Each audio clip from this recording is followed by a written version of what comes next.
Erin, thanks for coming to speak to us today. No worries. Let's start with, before you began study of psychology, tell me what attracted you to the subject and the area. So I suppose when I started uni, I didn't really have any idea what I wanted to do. I hadn't really pinned anything down, so I thought a Bachelor of Arts was a good kind of broad way to start. And in my first semester, Introduction to Psychology was one of the first subjects that I picked, and along with a kind of broad range of everything else. And it was just one of the ones that stood out as the most interesting, so I kind of just kept on picking psychology subjects as I went, and it stuck. Right. So you study here at Wollongong? Yes. So I did a Bachelor of Arts with a major in psychology, followed by a graduate diploma in psych. Right. So tell me, what did you like about studying psychology at Wollongong? I suppose I really enjoyed just learning about why people do what they do to a certain extent, and the fact that it's always evolving, so learning that each theory didn't always give you the answer and people thought that they had it nailed, and then they found something else that was completely revolutionary and the exact opposite. I really enjoyed the way that psychology, I suppose, evolved, and the fact that it's always changing. Okay. So tell us what you did after you graduated. So a little bit before I graduated, I got a casual job just as a residential care worker, which involved working with teenagers who were in the care of the minister and couldn't live at home. So again, I finished uni and didn't really know what I wanted to do with all of the studies that I had. But I was enjoying working with the kids, so I kept doing it, and I haven't left. Right. So tell us a bit more about that job and what it involves. Sure. So basically, in any given day, anything from a taxi driver to a financial advisor to sort of an advocate for the young people. It basically just involved running the household and making sure that the young people who lived there had the right supports in place that they needed, someone to talk to, food on the table, someone to help them find somewhere to go once they turned 18. It was really just about, it's almost, I suppose, being a pseudo-parent, just helping them out around the house and making sure that they had everything they needed. Sure. So what's your official title there at the... Now I'm officially house supervisor. House supervisor? Yes. Okay. So tell me, what are the challenges of being a house supervisor? I suppose one of the biggest ones is helping staff work with the young people. These staff basically live in the house with the kids. They do shifts that are 24 hours long, and it's really difficult for them in terms of keeping boundaries in place and making sure they don't take on board, take home the things that are going on for the young people. So a large part of my role is making sure that they feel supported and able to keep doing that.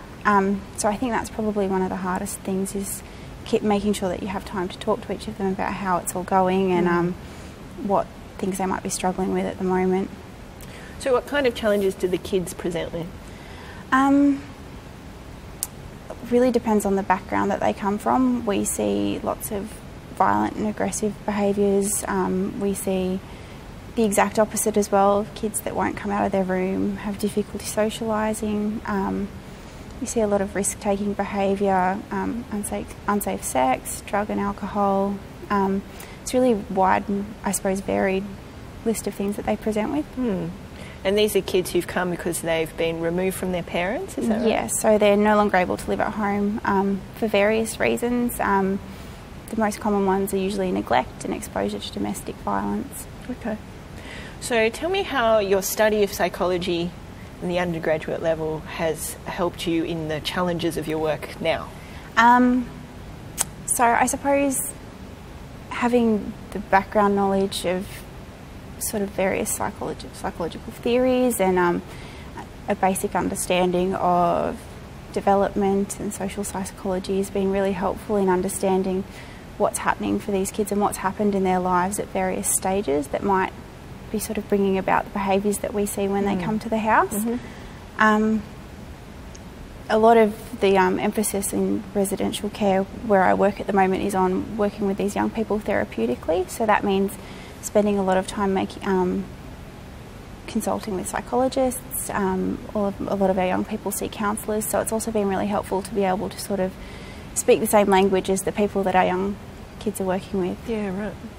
And tell me, you worked while you studied, is that right? Yes. Tell me why you chose to work and study at the centre.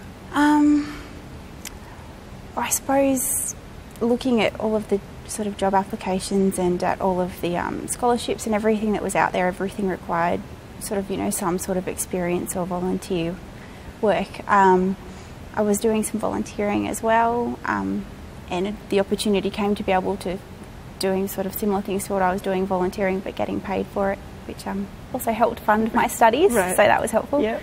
And yeah, so I decided to instead of doing the casual work at, you know, housekeeping and all of that kind of stuff to pay the bills, that to combine the getting some experience and paying the bills would be a good way to go. Right. And tell me how you said that you found this job in the paper, or you? No, so I actually spoke to one of my psychology lecturers asking for some places that he might be able to suggest to volunteer. I'd done some work with younger kids and also some volunteer work with people with disabilities, but I suppose teenagers and adolescents was really where I wanted to work, and it was really where I hadn't had that much experience. Sure. And he gave me the names of a couple of residential units I could try, and I called up asking if I could volunteer, and they said, well, we don't really take volunteers, but we have a casual opening. Right. And I've been there ever since. So tell me what you like about the work that you do at the moment. I suppose my favourite thing is that I get to work with the same people every single day.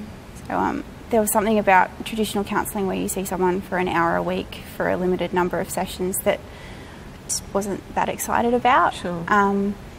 And I just really enjoy the fact that every day I go in and I see the same 4 kids, and you kind of get to work really intensively with them for a period of time.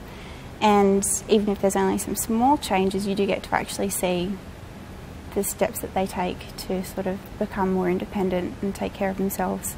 So is that what you find most rewarding, seeing them become more independent? I think so, and but it's tricky not to box it into just becoming independent, because it might be that, you know, they can keep a job at Macca's for a certain period of time, or that, you know, they're able to go to Centrelink and fill out the form that makes sure that they get paid for the week. It's just really I suppose just the fact that they can survive for themselves. Mm-hmm. Okay. Okay, so tell us, you know, in terms of studying psychology, you did an undergraduate degree and then you did a graduate diploma, is that right? And what made you choose to come back for your graduate diploma? I felt like I hadn't really addressed any of the practical side of things yet. So I found the graduate diploma really helpful in speaking more about how you actually put what you've learned into practice. So a lot of it was more, there was obviously the research side, but there was also you know, learning how you have a conversation when you're counselling someone, and, you know, learning about thinking things through and making sure that you're giving people the opportunity to speak, and that pauses aren't always awkward, and all of that kind of stuff. And also the self-care and boundary stuff as well. That's the kind of thing that didn't really get spoken about that much in the first few years, but by the 4th year we were speaking a lot more about what you could do to look after yourself and to make sure that you don't become too attached to clients as well. Yeah, okay. And you said you think that your degree in psychology had something to do with, you know, when promotions came up, that kind of gave you an edge in promotions? Definitely. So when I applied for the position, one of the first things that they said was, you know, that the degree made me an attractive candidate, I suppose. And you know, obviously, I suppose experience is the other thing that they really look for, and I think the fact that I'd been able to work while I was doing my degree kind of made it a really good combination to have. Okay, so tell me, if you were to have a person who was studying their undergraduate psychology at University of Wollongong, would you have any kind of advice for them at this point in time? I suppose the biggest advice is really just to ask around as to what's out there. When I started working in residential care, I didn't really even know what it was. I just saw a job and thought, oh, maybe I could do that, and put in an application. But I definitely didn't even know that houses like mine existed. Right. And I suppose not to underestimate how far your degree can get you in related fields. I think having a psychology degree has been a big factor in being able to sort of move up the line in where I work. Right, right. Okay, well, thank you very much for coming to see us, Erin. No worries.